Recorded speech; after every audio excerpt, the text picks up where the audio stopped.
Coming up next, from here in Wynwood, I'm going to discuss why we need to push ourselves in fragrance outside the realms of what we normally like in order to continue to grow and enjoy this beautiful world of fragrance that we love so much. So stay tuned as I tell you a real life example.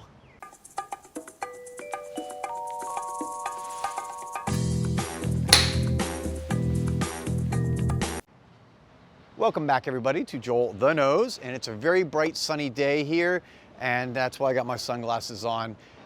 Here in Wynwood in Miami, one of my favorite areas. I've done some videos outside before. I hadn't done one in a while, so I thought I'd come outside, a little field trip.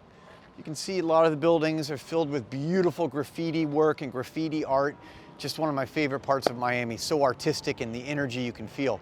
But today's topic is as follows. My recommendation to continually push yourself outside the realm of the fragrances you normally like in order to grow and therefore expand your nose to other things that you may thought you would have never liked. And I'm just going to give you a couple real life examples. I never really liked gourmand fragrances, and for the longest time I would kind of steer away from them. I thought they were too feminine. I thought whatever it may be. And now what happens is, as I would slowly introduce myself, this is how I do it. I go into a place, for example, like Osme Perfumery, and I will go now to specifically fragrances that in my mind I don't like, right? They either have some notes that I don't like, maybe they're too sweet, maybe it's too floral, maybe it's too much oud, whatever fragrance it is for you, whatever notes that maybe aren't your favorite.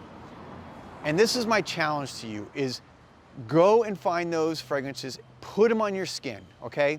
And then don't think about it.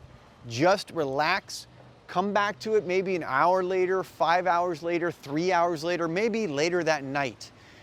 Live with it a little bit. And I promise you, for most of you, if you have an open mind, this will start to expand your nose and your mind into opportunities of fragrance and other fragrances and fragrance notes that you probably didn't like at first. And there's a lot of reasons why we don't like things. I'll give you an example. One of the reasons why I typically hadn't liked a lot of gourmand fragrances is because a lot of the ones I've smelled had a very nutty element to them. For example, there was, I think, a Senza Miracolosa from Peccato Originale, yeah. And that has a very almost candied almond accord.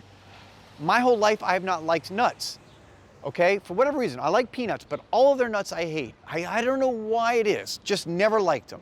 Don't like them in food, in cookies, and brownies, and pies, whatever. Pecans, almonds, cashews, you name it. Don't like them. So whenever I would smell a fragrance that had a hint of nuttiness, I was like, ugh, get me away. So what I did specifically with that fragrance, this is one of the fragrances that kind of really turned the tide for me towards liking gourmand fragrances. I just put it on my skin. I put it on a bunch of places and I started wearing it. And guess what? At first I was like, oh, nah, not for me. And then slowly after the second time, the third time I tried it, and my nose started acclimating and I started appreciating the beauty of the fragrance, I started liking it. Now, I love Senza Miracolosa. I love those type of fragrances now that have a nutty element. For example, Italica, one of the newer fragrances from Casa Marati, has a very nutty quality to it. It's like a cherry, gourmand, almond, milk accord. Excuse me. I would have never liked that in the past had I not started expanding my nose and actually putting things on my skin and breaking free from the past preconceived notion about nuts that I brought to the table. And we all do this. We all bring elements of fragrances and smells that, because of something called odor associative learning behavior, and that is because you associate a smell with a particular event in your life or something that maybe caused you not to like that smell. As you start to, like anything else, you start to try it, wear it, introduce it, become more accustomed to it.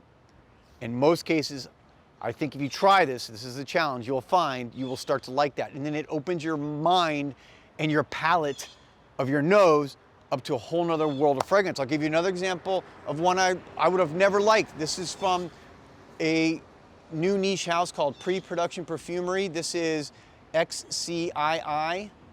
This is a honey cherry mimosa, but there's like a bunch of other gourmand fruit and sweet notes to this that, and I'm wearing it today.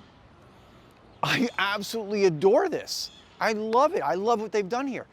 And it's because I had to open my mind up and I had to get past certain preconceived odor behaviors that I had learned over the years and break free from it. And this is like, you think about it with any therapy, right? You think about in different modes of therapy, how a psychologist will introduce you to new things. It's, you know, this is no really different from a lot of that.